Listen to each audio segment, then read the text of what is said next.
경제 현안을 보다 쉽게 풀어보는 경제 읽기 시간입니다. 오늘도 다양한 경제 이슈들 김광석 한양대 겸임 교수와 살펴보겠습니다. 안녕하세요. 네. 안녕하십니까? 안녕하세요. 오늘 교수님의 의견을 기다리시는 시청자분들이 참 많을 것 같습니다. 와, 오늘 정말 주식시장 보시고 놀라신 분들도 많을 거고 저희도 소식 오늘 내내 주식 관련된 이야기, 그러니까 경제 관련된 내용들을 다루고 있습니다. 오늘 네. 사이드카가 코스피, 코스닥 둘 다 발동이 됐어요, 매수해서. 그렇습니다. 얼마 전에도 사이드카가 발동이 됐었는데 예. 그때는 이제 매도 사이드카가 발동됐습니다. 예. 이 사이드카의 개념은 주식시장이 급등락이 너무 심할 때 그 급등락을 변동성을 완화하기 위한 조치로서 발동을 하는데 너무나 급락세가 강했을 때 사이드카를 또 발동시킬 수도 있고 지처럼 급등세가 또 너무 심할 때 또 매수 사이드카를 발동하기도 합니다. 이렇게 변동성이 심한 장세에 사이드카를 발동하는 이만큼 이렇게 지금 그래픽이 나오네요. 모든 종목에 걸쳐서 굉장히 강한 빨간색의 흐름을 예. 보이고 있죠. 예, 그런 모습이라고 생각해 볼 수 있겠습니다. 혹시 어느 정도 급등했는지 뭐 수치적인 부분도 말씀해 주실 수 있을까요? 네, 코스피 같은 경우도 그렇고요. 자료 보시는 것처럼 일단 지난 관세 전쟁의 여파로 인해서 코스피도 계속 주저앉았었고 예. 코스닥도 마찬가지 주저앉았었습니다. 그러나 오늘 이 시점에는 2,411, 또 코스닥 같은 경우도 상당히 강한 속도로 상승했고요. 종목도 역시 마찬가지입니다. 하이닉스나 삼성전자나 예. LG에너지솔루션이나 시가총액 상위 종목들 대부분이 이렇게 강한 상승장을 이어갔고 이런 것은 거의 예견됐다시피 한 모습인데 그래요. 지난 밤 사이에 미국장에서 그런 모습이 예. 나타났기 때문에 한국 시장에도 바로 그러한 이유로 또 가장 기본적인 그 이유는 바로 거시경제죠. 예. 관세 전쟁을 대대적으로 발동시키겠다라고 했다가 어쨌든 중국을 제외한 다른 나라에는 유예를 하겠다, 90일간 유예하겠다. 이 한마디가 시장을 다시 급등세로 전환시킨 흐름이라고 볼 수 있겠습니다. 예. 미국 시장도 많이 올랐고 우리나라 국내 주가도 많이 올랐는데 이 질문을 좀 드려보고 싶은 게 그러면 주식을 지금 사야 하나요? 말아야 하나요? 네, 그 질문을 참 많이 듣는데요. 예. 그 결정은 여러분이 스스로 하시는 겁니다. 당연하죠. 네, 당연하죠. 사야 하는가 말아야 되는가는 오늘 이런 종류의 이야기를 들어보고 사야 될 것인지 말아야 될 것인지에 대한 판단을 하시는 게 맞지 않을까 의견을 드리고요. 지금 같은 경우는 모든 것이 이 관세 전쟁의 여파에 따른 것이다. 그럼 기본적으로 흐름이 어떤 것인가 의견을 드려본다면 관세 전쟁이 모든 국가 예외 없이 상호 관세를 부과하겠다라는 네. 식으로 거의 공포감이 치닫았다가 이제 모든 국가가 아니라 중국만 때리겠다라는 식으로 움직이니까 이게 기본적으로 관세 전쟁의 방향성이 전환된 것이라고 해석해 볼 수 있겠죠. 그러면 이 상호 관세를 비롯한 관세 전쟁의 여파로 주식시장이 조정됐었던 흐름이었다면 이제 이 흐름이 다소 반전되는 흐름이라고 생각해 보실 수 있겠죠. 말씀하신 것처럼 중국은 이제 실질적으로 굉장히 큰 관세가 되는 거고 네. 그 외 나라들은 그런 상호 관세에서 지금 일단 90일 유예가 되는 건데 네. 그래도 생각해 보면 10%의 뭐 기본 관세라든지 이런 부분들 우리 입장에서는 우리 뭐 FTA 때문에 거의 관세가 없는 상황에서 10%가 된 건데 네. 그런 부분에 의한 부정적 영향보다는 25에서 10이 됐다라는 이게 더 많이 작용했다고 봐야 되는 겁니까? 자, 실물 경제와 예. 자본시장은 완전히 다릅니다. 예. 어허. 잘 생각해 보시면 어제 1시를 기점으로 이 상호 관세가 발효되기로 했었던 거예요. 그렇죠. 그런데 발효되기 직전에 며칠 동안, 일주일 동안 계속 주가가 조정됐죠.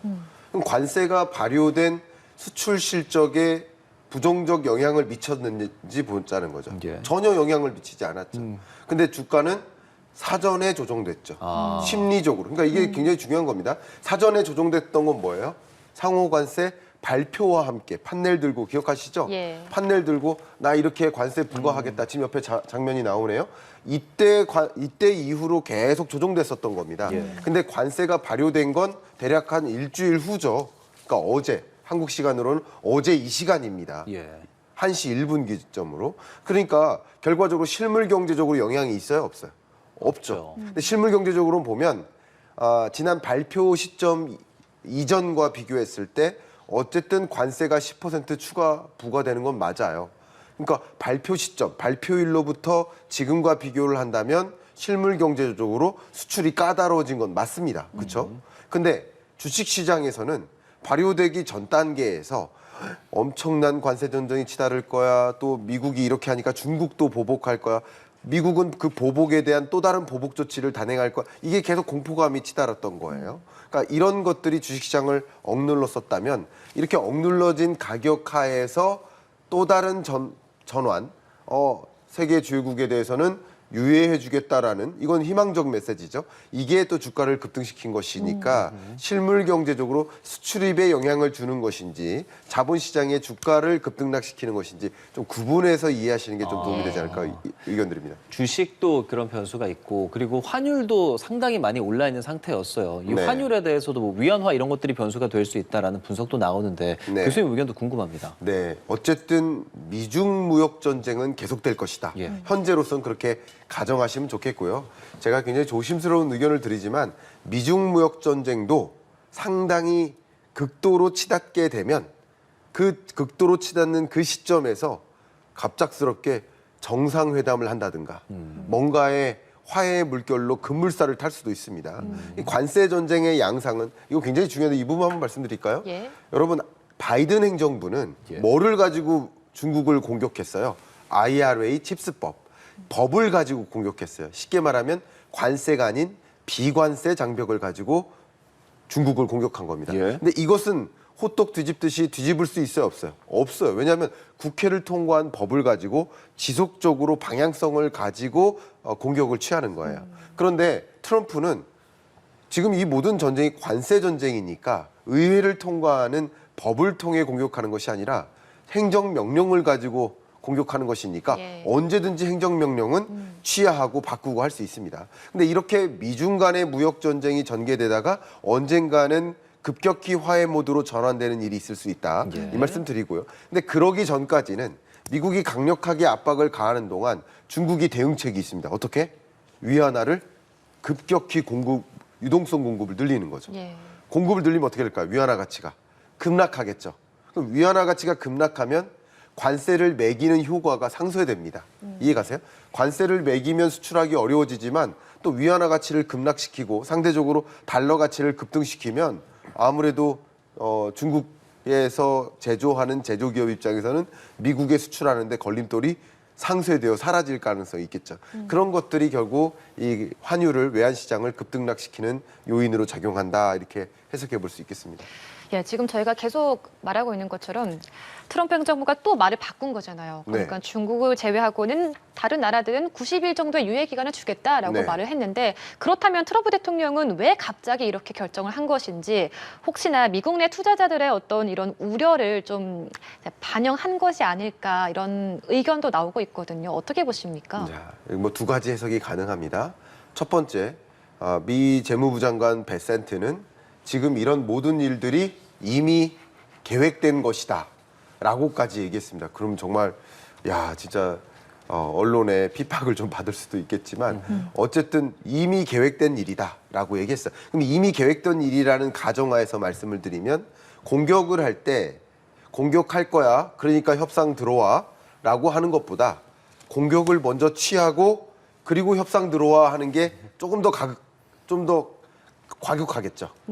선빵 때리는 그렇습니다. 그러니까 골목길에서 깡패를 만나요.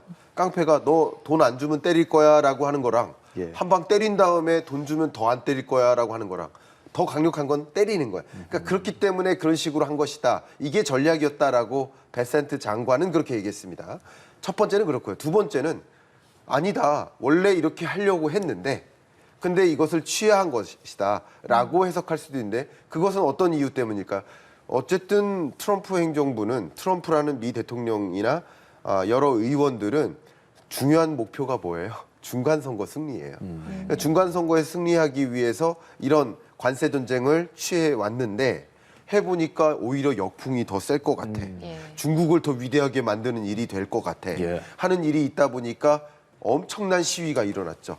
미국 국민 60만 명이 hands off, 그러니까 손 떼라라는 시위가 대대적으로 50개 주에 걸쳐서 일어났습니다. 이런 것을 보면서 안 되겠다. 오히려 중간 선거에 부작용을 주겠다. 그러느니 이어가지 않는 게 낫지 않을까 하는 관점에서 어쨌든 결론적으로 hands off, 손 떼는 결과를 취한 것이라고 해석해 볼 수도 있겠습니다. 그 두 가지 중에 어떤 것인지는 그 누구도 알 수 없지만 예. 결론적으로는 이랬다 저랬다 뒤집을 수 있는 정책이다. 그러면 제가 이 부분 더 중요한 거 말씀드리면 남은 90일 동안 예.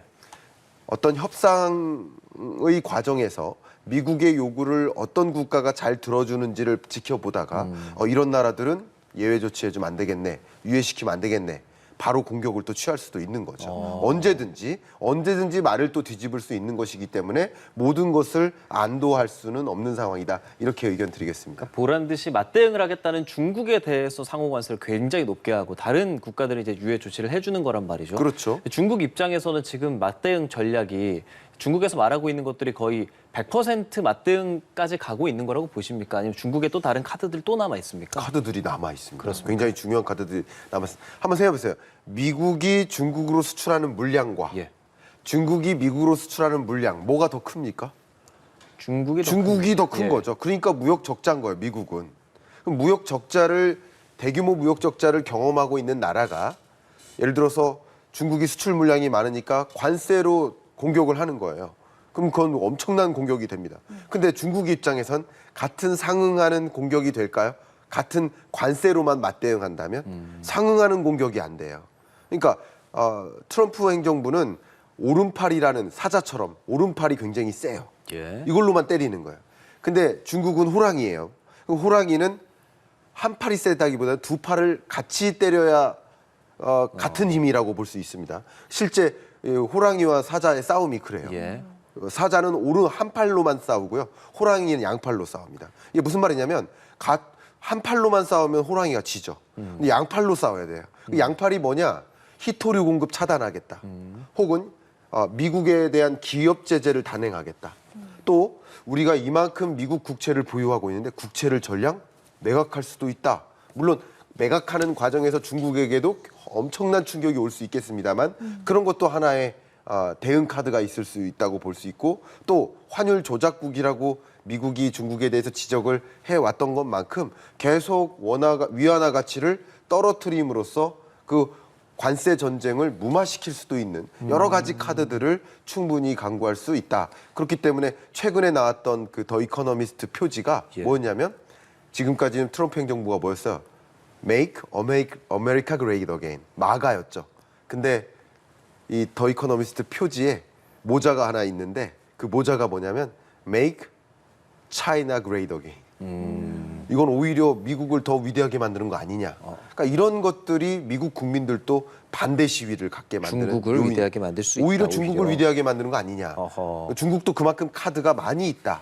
물론 GDP 규모에서 미국이 중국보다 더 우위에 있는 건 사실이지만 중국도 만만치 않은 경제 규모와 카드들을 가지고 있다. 그런 관점에서 이 무역 전쟁이 쉽게 끝나지는 않으리라 이렇게 생각이 됩니다. 트럼프 입장에서 사실 그걸 모르지 않을 거잖아요. 네. 충분히 당연히 생각을 하고 있을 거고 경제학적으로 접근하고 있을 텐데 앞서 막 이렇게 치킨 게임을 할 것처럼 하다가 갑자기 또 협상이 할 수도 있다라는 가능성도 좀 얘기를 그렇습니다. 해주셨어요. 사실 네. 집권 일기 때도 비슷한 양상도 있지 않았습니까? 예. 만약 그런 흐름으로 간다면 뭐 시기적으로나 어떤 상황이 발생했을 때 좀 그렇게 될까요? 일단 극에 달했을 때입니다. 실제 미중 간의 격돌이 그냥 경제 전쟁 수준 아니라 또 공급망 전쟁뿐만 아니라 어쩌면 가장 중요한 그 영린을 건드린다는 것이 있죠. 그 영린이 뭐가 될까요? 이게 격돌하다 보면 대만 해협을 놓고 격돌하는 양상이 있을 수 있습니다. 그러면 격돌하는 양상까지 갔을 때 정말 전쟁을 원할까요? 양국이? 양국 다 전쟁을 원하는 게 아니에요. 전쟁을 원하지 않지만 내가 이렇게 강하게 으르렁대면 이쪽 호랑이가 깨갱하겠지 하는 마음이지만 깨갱할 마음은 아무도 없는 상황입니다. 예. 그러니까 전쟁까지는 원하지 않아요. 그 호랑이도 사자도 싸우고 싶은 건 아니에요.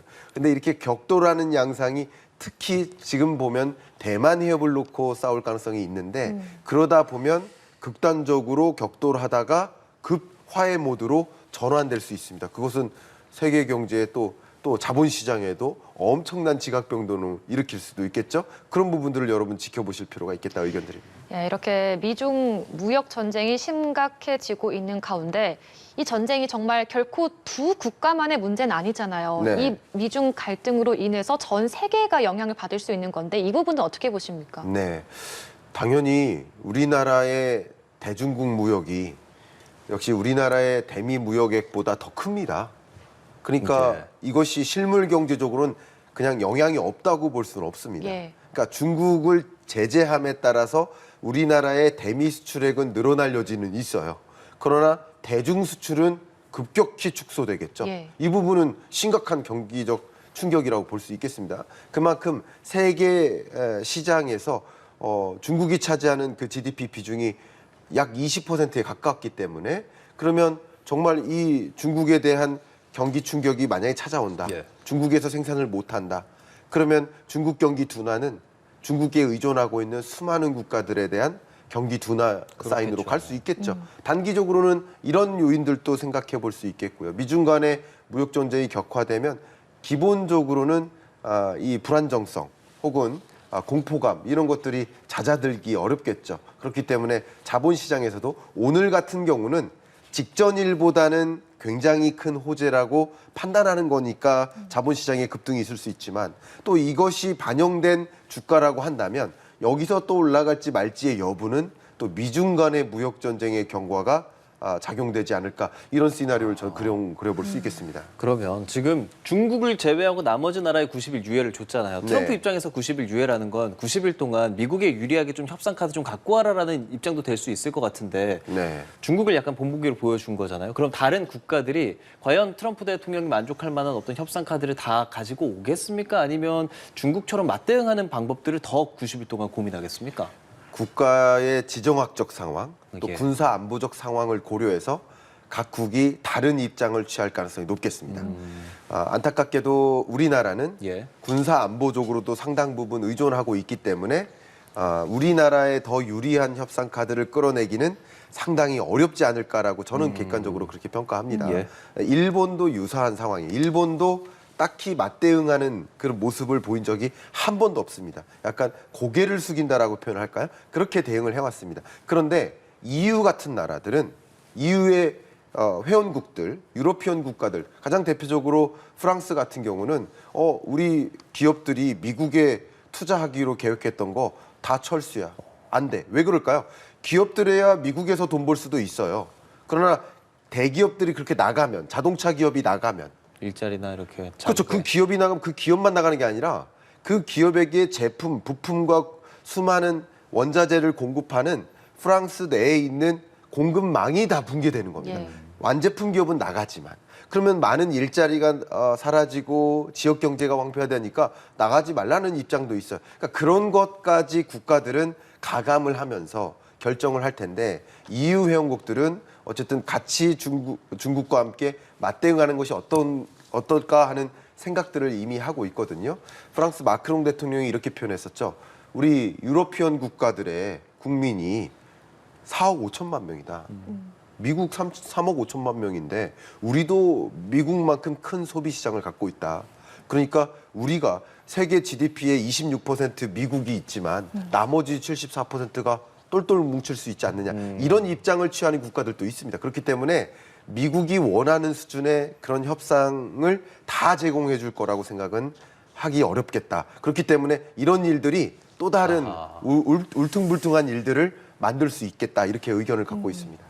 이런 가운데 트럼프 대통령이 미국의 조선업을 재건하는 데 행정명령에 서명을 했거든요. 네. 그런데 마침 우리나라가 또 전 세계에서 조선업을 가장 잘하는 또 그런 나라이지 않습니까? 네. 그렇다면 이 조선을 가지고 협상을 해야 되는데 어느 정도까지 할 수 있다고 보십니까? 예, 조선업 협조가 굉장히 긴밀하게 우리에겐 중요한 카드로 작용할 수 있을 것 예. 같습니다. 우리도 뭔가를 양보할 수 없는 정말 그 어떤 나라도 함부로 대할 수 없는 그런 기술력이 있는 영역들을 이런 것들을 갖춘다는 것은 굉장한 안도감을 주는 영역이라고 저는 생각을 합니다. 예. 어쨌든 미국 입장에서는 에너지 개발 사업을 적극적으로 추진할 예정인데 그러면 지금도 세계 최대 에너지 생산국인데 여기서 추가적으로 생산량을 많이 늘리면 뭐 해야 되겠습니까? 수출해야 됩니다. 수출하려면 뭐가 필요할까요? LNG선이 필요해요. 근데 미국은 현재 조선업 축조 능력이 거의 제로화됐습니다. 예. 그러니까 한국에 도움이 절실히 필요해요. 또 세계 만국이 자국 국방 능력을 강화하는 움직임을 가져가고 있습니다. 그러면 해군 선적 혹은 항공모함 이런 것들을 더 완비해야 될 필요성이 있어요. 그런 관점에서 미국은 당연히 해군함 수출을 하고 싶을 겁니다. 그런데 당연히 조선업 축조 능력이 없기 때문에 함포를 올릴 수는 있지만 한국이 좀 조선업을 강건하게 도와주고 그리고 우리와 함께 이런 해군 선적 같은 걸 판매하면 어떨까, 수출하면 어떨까 하는 그림을 분명히 그리고 있습니다. 그런 관점에서 우리가 긴밀하게 협조적인 위치로 가져가고 또 그것이 우리가 그냥 내다 퍼주는 방식이 아니라 우리도 또 수출의 기회로서 예. 가져갈 수 있는 기회로 생각해 본다면 그런 영역에 하나의 강한 카드를 가지고 나머지 조건만큼은 우리에게 좀 더 유리한 방식으로 협상을 이끌어 나갈 필요가 있지 않을까 의견을 드리고 싶습니다. 예, 이런 무역 전쟁 속에 우리나라가 좀 잘 풀어나갔으면 좋겠습니다. 김광석 한양대 경영교수와 함께 경제 읽어봤습니다. 고맙습니다. 감사합니다. 네.